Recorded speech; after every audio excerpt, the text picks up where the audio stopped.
Chapter 302. Setelah Perang 2. Jin Sahyuk mengucapkan kata-kata yang tidak bisa saya mengerti. Tapi sepertinya dia tidak bercanda. Sejujurnya, kami tidak cukup dekat untuk saling bertukar lelucon. Jadi saya hanya bertanya kembali.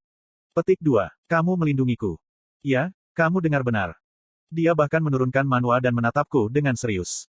Petik 2. Aku butuh detail lebih banyak. Jin Sahyuk mengangkat bahu. Aku juga tidak tahu banyak. Itu adalah perintah dari Bell. Petik 2. Bell.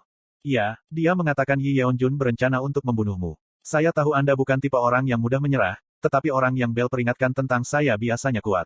Petik 2. Petik 2 tanda tanya petik 2. Apakah karena saya masih mengantuk? Saya merasa seperti baru saja mendengar sesuatu yang gila. Petik 1. Aku menatap Jin Sahyuk dengan cemberut. Jin Sahyuk menggelengkan kepalanya. Aku sudah bilang, aku tidak tahu banyak. Aku baru saja membawamu keluar dari bunker karena Bell berkata berbahaya bagimu untuk berada di sekitar Chameleon Troupe sekarang. Jadi, saya menyelamatkan Anda, dalam arti tertentu. Petik 2. Petik 2. Tunggu, apa kamu baru saja mengatakan Yi Yeonjun? Saya tahu siapa, Yi Yeonjun, itu. Dia adalah mantan pemimpin Chameleon Troupe yang meninggal karena pengkhianatan Bell. Menurut bos, setidaknya. Iya. Bukankah dia sudah mati? Jin Sahyuk mengelus dagunya saat dia mencoba menyortir pikirannya. Aku tidak tahu detailnya, tapi ku dengar dia hidup kembali. Bagaimana itu mungkin? Bagaimana saya tahu? Lebih penting lagi, Jin Sahyuk meletakkan jari telunjuknya di dada saya dan berkata, sekarang giliran Anda untuk berbicara. Petik 2. Bicara tentang apa? Kamu bilang Bell mengaku pada kamu. Mengaku, apa yang kamu? Petik 2. Lalu aku ingat, Bell telah memberitahu saya bahwa dia adalah tubuh inkarnasi Baal dan bahwa saya harus membunuhnya untuk mencapai akhir yang bahagia. Jin Sahyuk mengusap rambutnya dari wajahnya dan menatapku. Petik 2. Bell bilang dia menceritakan semua rahasianya. Ah, jadi itu yang kamu maksud. Baik. Aku mengangkat bahu dan memberitahu Jin Sahyuk semua yang kudengar dari Bell. Ekspresinya menjadi semakin serius ketika aku terus berbicara. Dia bahkan mulai menggigit kuku-kukunya ketika aku mengatakan kepadanya bahwa Bell adalah tubuh inkarnasi Baal. Petik 2. Hanya itu yang aku dengar dari Bell. Saya selesai berbicara dan menyalakan jam tangan pintar saya. Ada banyak pesan dari banyak orang yang berbeda, termasuk Kim Suho dan Evandel. Tapi nama yang langsung menarik perhatianku adalah, Bos. Hajin, siapa kamu? Di mana kamu? Saya memiliki seseorang yang saya ingin Anda temui. Kamu mau pergi kemana? Jangan khawatir, aku di kapal Gen Kelope. Aku membalas dan bangkit dari tempat tidur. Kemudian saya melakukan tur singkat di sekitar tempat itu. Dinding abu-abu rapi dan dapur serta kamar mandi bersih. Saya bisa melihat seluruh laut timur di luar jendela. Saat itu larut malam dan gelombang laut menari dalam kegelapan. Bagi saya, rasanya, busur terakhir, yang tidak saya ketahui bersembunyi di kegelapan yang sama. Apa yang kamu lihat? Jin Sahyuk mendatangi saya. Dia juga mengalihkan pandangannya ke laut. Saya bertanya kepada Jin Sahyuk, apakah Anda masih berpikir bahwa saya Kinspring? Aku tersenyum masam memikirkan kesalahpahaman. Mengatasinya dengan Jin Sahyuk kemungkinan besar akan menghabiskan banyak biaya. Menghadirkan Kinspring sekarang meningkatkan, sinkronisasi, sebesar 0,3%. Sinkronisasi saat ini 13%. Jin Sahyuk menoleh untuk menatapku. Dia tampaknya tidak terlalu sedih sekarang, mungkin emosi Kim Chundong telah memengaruhinya juga. Dia menatapku di mata dan tertawa kecil. Tidak lagi, tapi saya yakin Anda ada hubungannya dengan Kinspring. Petik 2. Aku tersenyum. Itu adalah penegasan diam-diam. Jin Sahyuk mengumumkan, aku akan berada di sisimu sampai aku mengetahui hubunganmu dengan Kinspring. Petik 2. Itu juga perintah dari Bell, iya. Ya, jadi katakan saja satu hal setiap bulan. Mengatakan demikian, Jin Sahyuk mengalihkan pandangannya ke laut. Saya juga melakukannya. Hal-hal yang masih belum saya ketahui adalah menari dalam bayang-bayang. Saat itulah sesuatu tiba-tiba terlintas di benak saya. Saya bertanya dengan hati-hati, apakah Anda masih berencana untuk kembali ke tanah air Anda? Tentu saja, Jin Sahyuk mengangguk tanpa sedikit keraguan. Mengapa? Karena orang-orang menungguku di sana. Akatrina sudah jatuh. Tidak, kamu tidak pernah tahu. Akatrina lebih kuat dari yang kau kira. Petik 2. Petik 2 Petik 2. Sebagai penulis asli, saya tahu bahwa Akatrina telah jatuh cinta untuk selamanya. Belum lagi, 30 tahun telah berlalu setelah kematian Jin Sahyuk.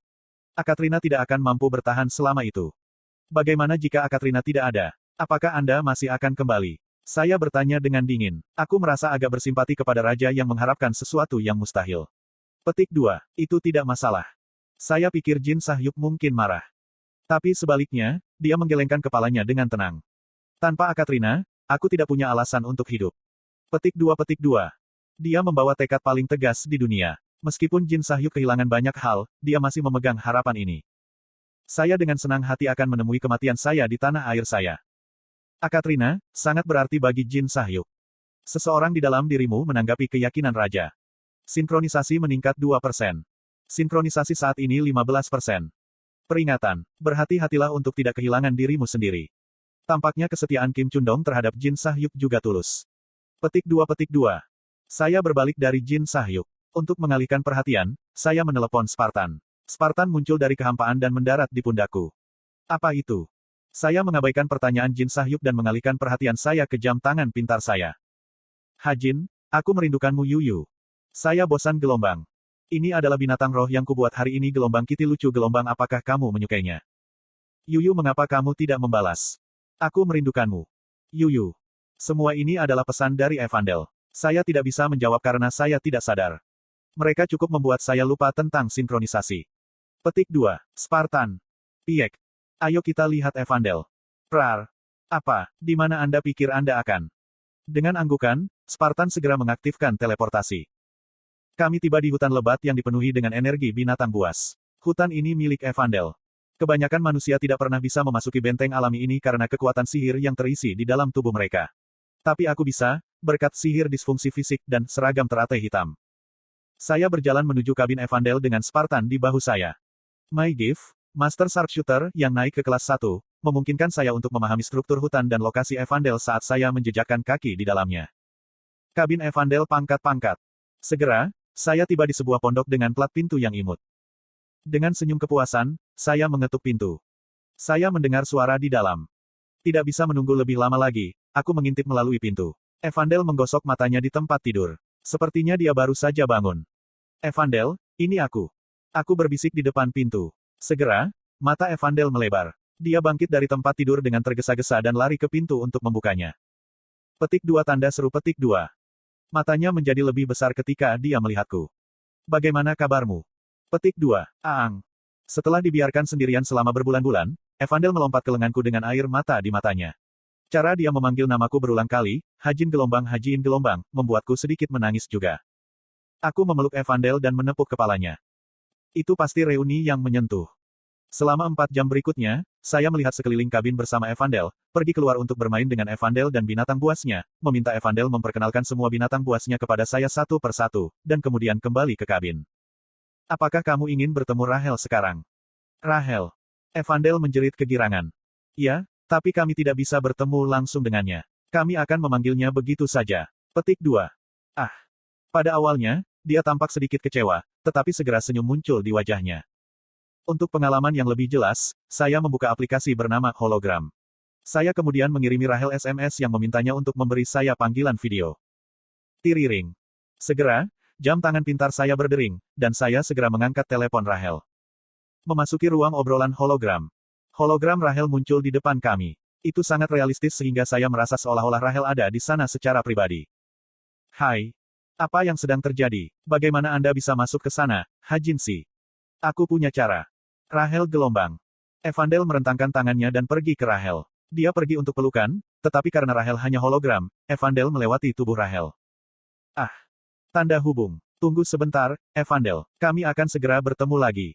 Rahel tersenyum lembut. Evandel mengangguk. Namun suasana yang menghangatkan hati itu tidak berlangsung lama. Bip, bip, tiba-tiba, sejumlah pesan muncul di udara disertai dengan bunyi alarm. Administrator memasuki ruang obrolan melalui izin admin. Kode, 1231. Gangguan administrator. Segera, hologram yang berbeda muncul di kabin. Jadi kalian berdua, setelah semua. Petik 2. Apa itu? Jantungku berdetak kencang karena kejutan. Administrator yang membajak ruang obrolan kami tidak lain adalah Yoyonha. Yoyonha menatap Evandel, lalu Rahel, lalu aku sebelum tersenyum. Dia anak itu. Yoyonha menunjuk Evandel. Haha, maksud kamu apa? Aku dengan cepat menyembunyikan Evandel di belakangku, tetapi Yoyonha mengerutkan kening seperti setan. Aku sudah mendengar semuanya dari Rahel. Apa? Aku menoleh ke Rahel. Dengan senyum pahit, Rahel mengangguk. Dia benar, meskipun itu lebih seperti kita tertangkap. Tapi dia berjanji untuk menjadi pelindung Evandel. Saya meninggalkan Anda sebuah teks karena Anda tidak menjawab telepon. Saya kira Anda tidak melihatnya. Yoyonha tersenyum dan mengulurkan tangannya pada Evandel tiba-tiba. Hai, senang bertemu denganmu. Ah, Ya, halo. Meski sedikit malu, Evandel merespons dengan sopan. Gadis manis. Bagaimana kamu bisa masuk ke ruangan ini? Yoyonha melipat tangannya dengan sombong. Perusahaanku membuat aplikasi ini. Lebih penting.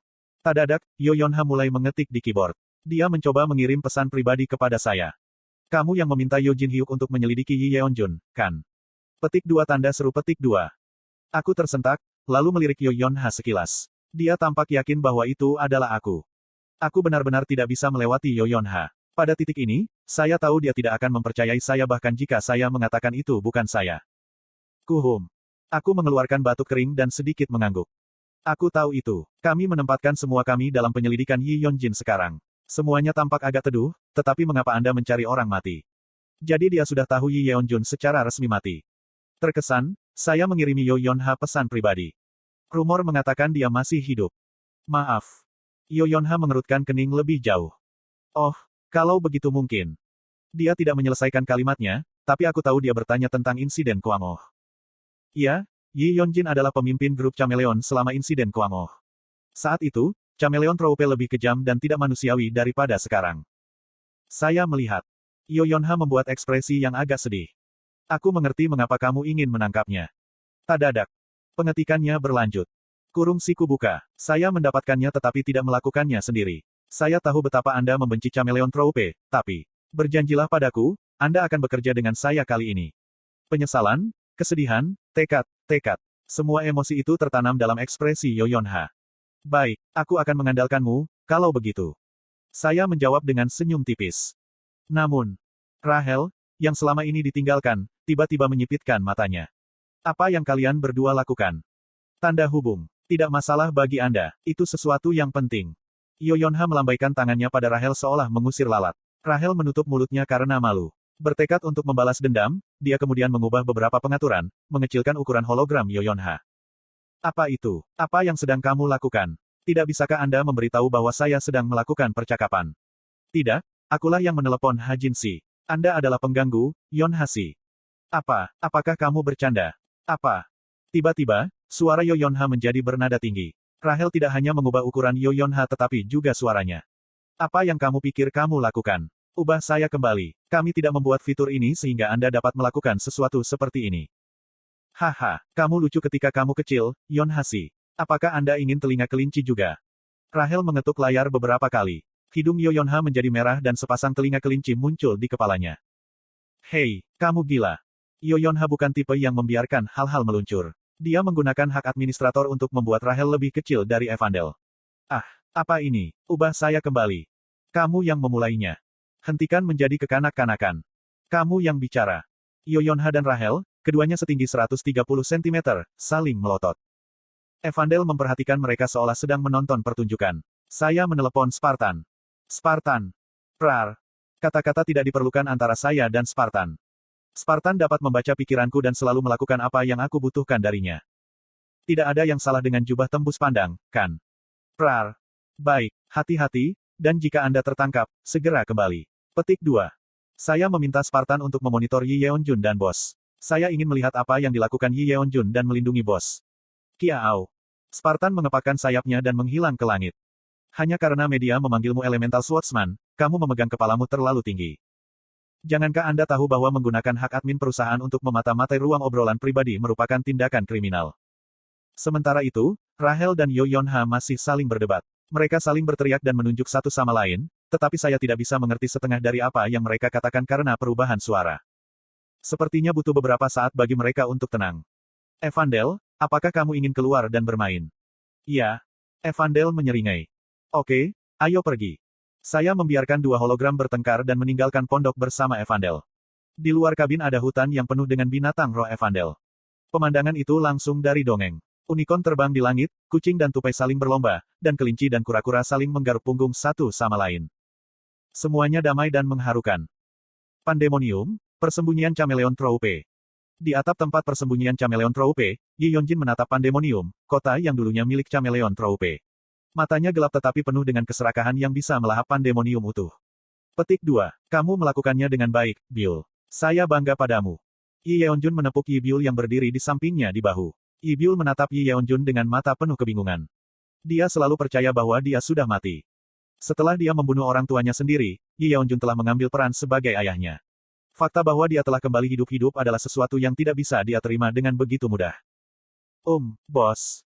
Tidak, kamu bosnya, Byul. Jangan panggil aku seperti itu. Petik 2. Tetapi suaranya, aroma, cara dia berbicara, dan bahkan kekuatan sihirnya sama seperti sebelumnya. Aku bukan lagi anggota Chameleon Troupe. The Chameleon Troupe milik Anda, dan saya tidak berencana untuk mengambilnya dari Anda, kata Yi Yeonjun. Dia menatap Yi Byul. Yi Byul menatapnya dari bawah. Petik 2. Tapi kamu tahu, kursi hitam yang kamu ambil. Kim Ha-jin, kan? Tiba-tiba, Yi Yeonjun mengatakan sesuatu yang sama sekali tidak terduga. Dia berbahaya. Maaf. Tidak mengherankan bahwa Anda tidak tahu, Byul. Dia bekerja sama dengan Bell. Bell yang sama yang membunuhku. Petik 2. Sebuah suara mengalir ke telinga Yi Yeonjun saat dia berbicara. Kau sudah menjual namaku. Itu adalah transmisi mental dari Bell. Yi Yeonjun menjawab dengan wajah lurus. Byul mengira kau adalah musuh. Jadi jika saya bisa menggunakan Anda untuk membuatnya melawan dia, maka saya akan melakukannya. Anda harus mengerti. Tanda hubung. Hanya saja, saya tidak yakin itu akan berhasil gelombang. Seperti yang diharapkan Bell, Yi Byul dengan cepat menggelengkan kepalanya. Tidak, kamu salah. Ha-jin tidak akan pernah melakukan itu. Petik 2. Yi Yeonjun menatapnya dan tersenyum kecil. Sangat, saya berharap begitu. Aku harus kembali sekarang. Petik 2. Maaf, kemana? Tubuh saya belum sepenuhnya pulih. Jangan khawatir, saya tidak marah pada Anda. Petik 2. Petik 2. Tapi bos, maksudku, tunggu. Yi Yeonjun mencoba untuk pergi, dengan alasan kesehatannya, dan bos mengejarnya dengan cemas. Lihat, sudah kubilang, Kim Ha-jin menghancurkan Byul. Dia benar-benar berbeda sekarang. Jika Anda ingin menyingkirkannya, Anda harus melakukannya sendiri. Transmisi mental lain mengalir ke telinganya. Bell terdengar ceria ketika dia mengolok-olok kegagalan temannya. Dengan ekspresi acuh tak acuh, Yi Yeonjun tetap diam. Sementara itu, tersembunyi dalam kegelapan pekat, seekor burung mengawasi mereka. Rarar. Spartan menyampaikan tidak hanya percakapan antara Yi Yeonjun dan bos tetapi juga transmisi mental yang diterima Yi Yeonjun. Ya, saya mendengarkan. Kejar mereka, tapi kembalilah jika sepertinya Anda akan tertangkap. Petik 1. Balasan dari Kim Ha-jin. Dengan topeng bayang-bayang malam, Spartan mengejar Yi Yeonjun.